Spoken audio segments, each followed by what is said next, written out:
Here we have another u-substitution example problem, and we want to evaluate the following integral using u-substitution. So the first step in solving this example problem is we want to identify our u and du terms. And when we're doing this, we're trying to think about derivatives.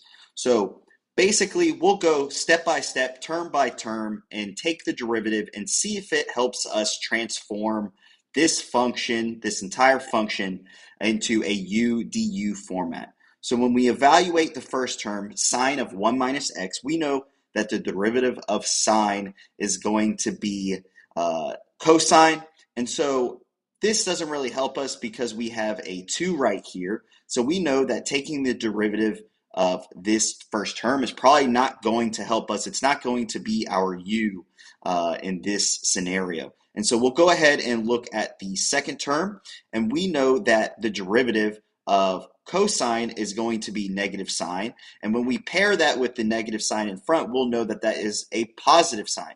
And so that will look a lot like our first term. So that's the term that we'll select for our u in our u substitution. We'll select the 2 minus cosine 1 of x term. And when we take the derivative of this term, we'll get sine of 1 minus x multiplied by the inner portion, which is going to be negative 1.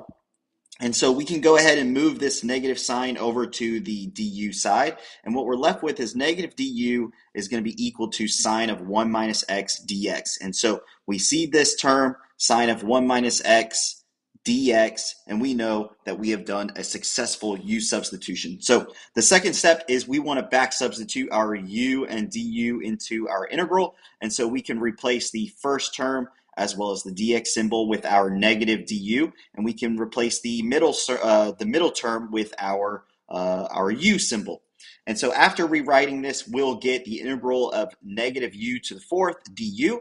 And the last step is we can go ahead and integrate this, and just using some simple integration techniques, we'll get negative 1 over 5 u to the fifth plus c. And then the last step is we want to back substitute our original u term for u, and what we're left with is our solution.